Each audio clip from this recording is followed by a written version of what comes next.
8월 18일 수요일 화살통기도 말씀 묵상 작전실 2 워룸이라는 주제로 말씀을 나누려고 합니다. 말씀을 나누기 전 백서원 어린이 목자의 요청이 있어서 잠깐 이야기합니다. 서원 목자가 아침마다 엄마 아빠랑 함께 아침 말씀 묵상을 듣나 봅니다. 저에게 사모님 목소리가 밝지 않으니 목소리를 밝게 해주세요 라고 요청했습니다. 제가 아이들과 대화를 나눌 때는 텐션도 높고 목소리도 하이톤인데 그렇지 않나 봅니다. 서원 목자의 요청에 따라 오늘 목소리를 밝게 하려고 노력해 보겠습니다. 오늘 말씀은 에베소서 6장 12절 말씀입니다. 우리의 씨름은 혈과 육을 상대하는 것이 아니요 통치자들과 권세들과 이 어둠의 세상 주관자들과 하늘에 있는 악의 영들을 상대함이라. 지피지기 백전백승 사자성어가 있습니다. 적을 알고 나를 알면 전쟁에서 승리할 수 있다는 것입니다. 이것은 우리의 영적 전쟁에도 적용됩니다. 우리가 누구인지, 적은 어떤 존재인지를 알면 영적 전쟁에서 승리하는 데 큰 도움을 얻습니다. 우리는 누구입니까? 우리는 창조주 하나님으로부터 창조된 하나님의 자녀입니다. 하나님이 자신의 형상을 사람 안에 넣으시고 하나님의 모양, 스타일대로 살아가도록 만드신 하나님의 걸작품, 바로 인간, 우리, 나입니다.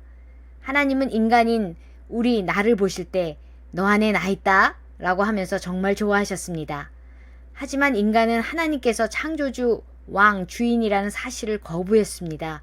하나님의 형상인 인간은 하나님의 대리 통치자로서 하나님의 피조물들을 정복하고 다스릴 권한을 받았지만 자신이 하나님 되어 주인 노릇하려고 하나님을 거부하며 떠나온 것이 우리입니다. 하나님을 떠나 자신이 하나님이 되려고 하는 죄에서 출발하여 인간은 하나님 없이 사는 존재로 온갖 각종의 죄를 짓고 죄의 권세 아래 놓이게 되었습니다. 죄 아래 놓인 인간을 자신의 통제 안에 쥐락펴락하는 것이 사탄입니다.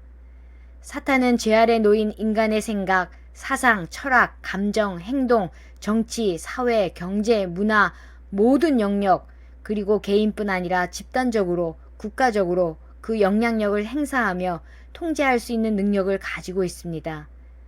어떤 때는 직접적으로 공격하여 죄의 속성을 가진 인간에게 죄악을 활성화하도록 영향력을 발휘합니다. 하지만 어떤 경우에는 굉장히 교묘하게 우리가 알지 못하게 수면 밑에서 역사하고 조종하고 있습니다. 사탄은 주로 우리의 세 가지 영역을 건드립니다. 첫째는 감정의 영역입니다. 분노와 이기심을 표출하는 사람에게는 감정을 자극하고 극대화합니다.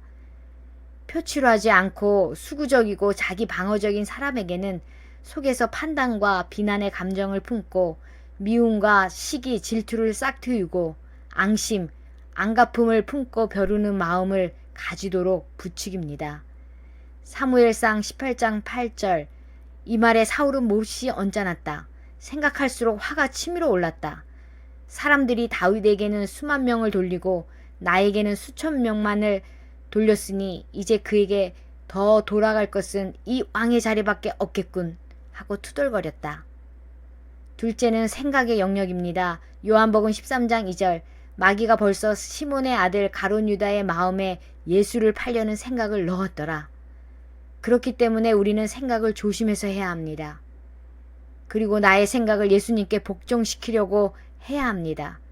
고린도후서 10장 4절 5절 우리의 싸우는 무기는 육신에 속한 것이 아니요 오직 어떤 견고한 진도 무너뜨리는 하나님의 능력이라. 모든 이론을 무너뜨리며 하나님 아는 것을 대적하여 높아진 것을 다 무너뜨리고 모든 생각을 사로잡아 그리스도에게 복종하게 하니. 우리는 많이 경험했을 것입니다. 한번 부정적인 생각을 했는데 그것은 꼬리를 물어 부정적인 생각이 맞다고 증명을 해내지 않습니까? 영적 전쟁에서 승리하려면 우리의 생각을 쳐서 복종시켜야 합니다. 쳐서 복종시킨다고 할 때 권투하는 장면을 연상해 보십시오.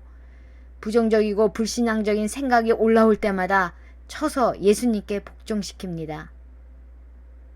셋째, 사탄이 건드리는 영역은 권위에 도전하고 대항하는 것입니다.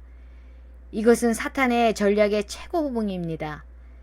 하나님이 세우신 권위에 도전하고 대항하게 만들어 결국 하나님을 대적하게 만드는 것입니다. 하나님이 세우신 권위가 무너지면 전체를 무너뜨릴 수 있기 때문입니다.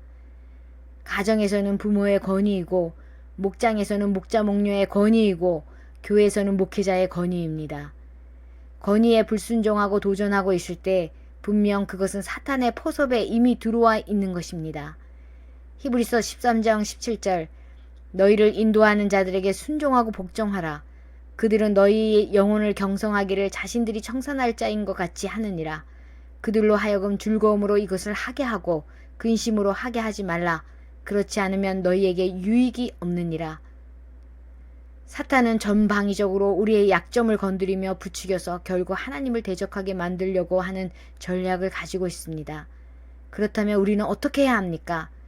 첫째, 사탄이 아무리 날뛰어도 우리는 이미 승리하신 예수님이 계심을 알고 예수님 안에 거하시면 됩니다. 둘째, 생각과 감정, 언행 가운데 죄를 허용하지 않도록 하고 죄를 지었다면 즉각적으로 진정한 회개와 성령님의 도우심을 간구하면 됩니다. 셋째, 정신을 차리고 깨어 있으려면 조금 더 적극적인 신앙생활을 하시면 됩니다. 이런저런 이유 달지 말고 뒤로 물러나지 말고 믿음으로 한 발짝씩 앞을 향하여 나가시면 됩니다. 히브리서 10장 38절 39절 나의 의인은 믿음으로 말미암아 살리라. 또한 뒤로 물러가면 내 마음이 그를 기뻐하지 아니하리라 하셨느니라. 우리는 뒤로 물러가 멸망할 자가 아니요 오직 영혼을 구원함에 이르는 믿음을 가진 자니라. 이럴 때 우리 다음 세대들이 우리의 믿음과 영적 전쟁에서 승리하는 모습을 보고 배우며 따라올 것입니다.